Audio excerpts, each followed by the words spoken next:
Assalamualaikum warahmatullahi wabarakatuh. Alhamdulillahirrabbilalamin. Puji syukur kehadirat Allah subhanahu wa ta'ala. Selawat beserta salam senantiasa selalu kita curahkan kepada baginda Rasulullah sallallahu alaihi wasallam.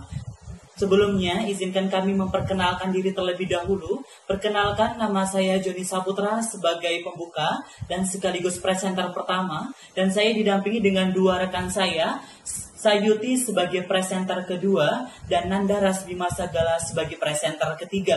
Kami dari kelompok 4, di sini kami akan mempresentasikan dengan topik pembahasan mengenai tentang database yang sebelumnya akan dijelaskan oleh presenter pertama. Sebelum kita mempelajari pembahasan lebih dalam mengenai database, untuk itu kita perlu mengetahui pengertian atau definisi dari database. Definisi database atau basis data. Secara umum, basis data adalah kumpulan dari seluruh data-data berbasis komputer sebuah perusahaan yang berada di bawah kendali perangkat lunak sistem manajemen basis data. Dapat kita ambil kesimpulan bahwa basis data atau database merupakan file atau data-data perusahaan yang akan dikendalikan dan diadministrasikan oleh sistem manajemen basis data di dalam suatu komputer perusahaan. Organisasi data. Perlu kita tahu bahwa data dapat dikelompokkan ke dalam suatu hierarki atau tingkatan data, yaitu sebagai berikut. 1. File data atau elemen data. Elemen data adalah unit yang terkecil dari data, tidak dapat lagi dibagi menjadi unit yang lebih kecil. 2. Record. Record atau catatan terdiri dari kumpulan elemen-elemen data yang berhubungan dengan suatu objek atau kegiatan tertentu. 3. File. File adalah suatu kumpulan catatan data yang berhubungan dengan suatu objek tertentu. Perlu kita garis bawahi bahwa data dapat dikelompokkan menjadi 3, yaitu file data, record, dan file. Untuk lebih memahami mengenai tingkatan data, dapat kita contohkan pada gambar ini. Pada gambar dijelaskan dan ditunjukkan kolom kode dan kolom uraian. Kolom kode menjelaskan nomor atau kode dari masing-masing mata kuliah. Sedangkan kolom uraian menjelaskan nama tiap-tiap mata kuliah. Pada tabel tersebut, kita dapat menentukan hierarki atau tingkatan data. Pada kolom kode terdapat MIS 105 yang dapat dikategorikan sebagai elemen data atau file data. Dikarenakan nomor kode MIS 105 merupakan unit terkecil yang tidak dapat dibagi menjadi unit terkecil lagi.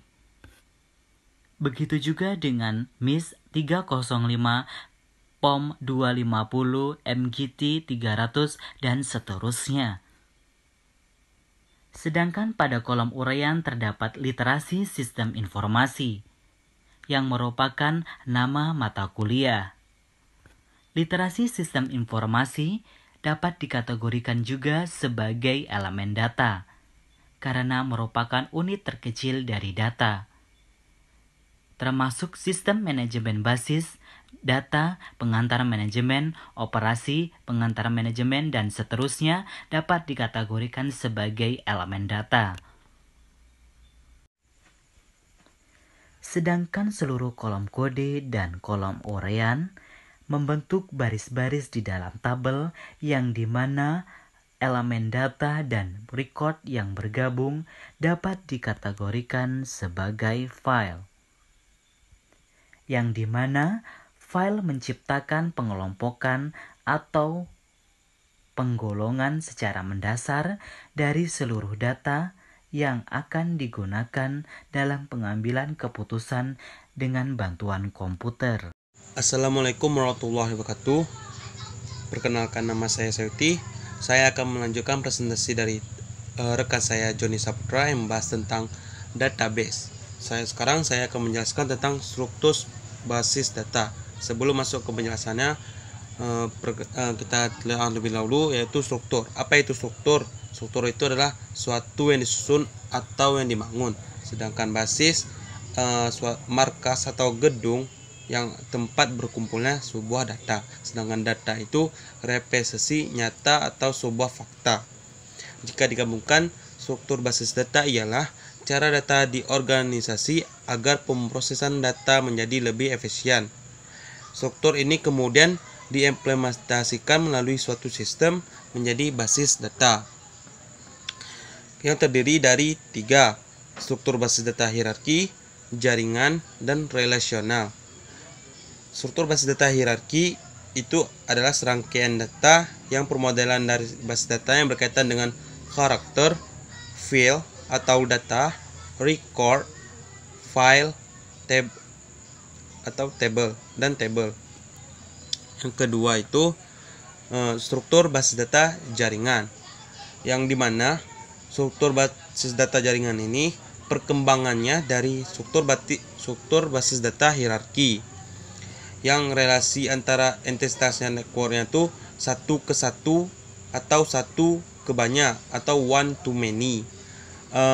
Dan di permodelan ini, di basis data jaringan ini tidak menggunakan banyak atau many to many. Yang ketiga, struktur basis data relasional. Struktur basis data relasional ini adalah suatu model basis data yang menggunakan tabel 2 dimensi yang terdiri atas baris dan kolom untuk menggambarkan sebuah berkas data. Selanjutnya itu konsep basis data. Konsep basis data merupakan integrasi logis dari catatan dalam banyak file. Database adalah suatu koleksi data komputer yang terintegrasi, diorganisasikan, dan disimpan dalam suatu cara yang memudahkan pengambilan kembali. Selanjutnya, membuat basis data. Ada beberapa langkah-langkah membuat basis data. Yang pertama itu pendekatan berorientasi proses kebutuhan data dan ditentukan dengan suatu pendekatan berorientasi masalah.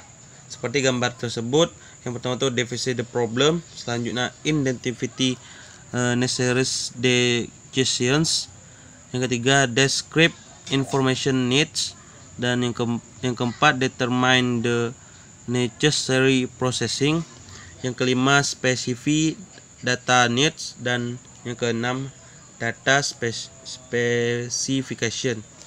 Yang kedua, kebutuhan data dapat ditentukan dengan pembuatan model enterprise. Baiklah teman-teman, saya akan lanjutkan presentasi dari kelompok 4 yang dilanjutkan oleh saya. Teknik pemodelan data. Mengetahui asumsi-asumsi yang dibuat, data yang ditampilkan mungkin bukanlah hal yang dibutuhkan untuk pengambilan keputusan. Penggunaan memerlukan pelatihan dalam sistem basis data sehingga sumber daya basis data akan dapat menjadi aset yang sebenarnya dalam pengambilan keputusan. Pemodelan kebutuhan data perusahaan didukung oleh teknik-teknik yang menguraikan data. Terdapat sejumlah teknik diantaranya: 1. Diagram relasi entitas. 2. Diagram kelas. Diagram relasi entitas merupakan model data berupa notasi grafis yang dalam pemodelan data konseptual yang menggambarkan hubungan antara penyimpan. Diagram kelas. Diagramnya yang menggambarkan kelas-kelas dalam sebuah sistem pemodelan data dan hubungannya antar satu dengan yang lain. Baiklah teman-teman, Anda dapat lihat contoh dari diagram relasi dan entitas dan diagram kelas terdapat pada slide.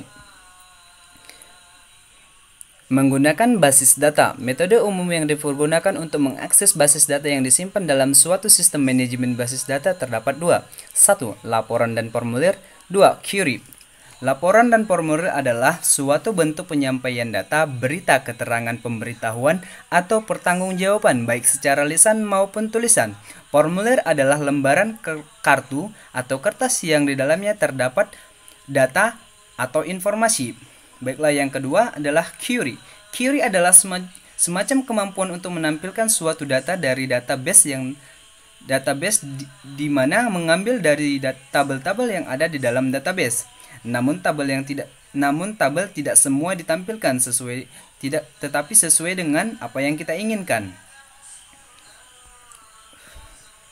Baiklah, yang terakhir adalah DBMS. Teman-teman akan bertanya, apa sih kepanjangan dari DBMS? Apa sih DBMS? DBMS adalah Database Management System. Database Management System ialah pengorganisasian dalam sistem pengelolaan database pada komputer. DBMS ini merupakan perangkat lunak atau software yang dipakai atau yang digunakan untuk membangun basis data pada basis komputer atau menggunakan komputer. Keunggulan dari DBMS adalah mengurangi kerangkap data, mencapai independensi data, mengintegrasikan data dari beberapa file, mengambil data dan informasi secara tepat, meningkatkan keamanan data. DBMS juga memiliki kelemahan: 1. Perangkat lunak yang mahal. 2. Konfigurasi perangkat keras yang besar, mempertahankan staf database administrator. Baik, terima kasih teman-teman. Sampai di sinilah presentasi dari kelompok kami. Saya akhiri, wabillahi taufiq wal hidayah. Wassalamualaikum warahmatullahi wabarakatuh.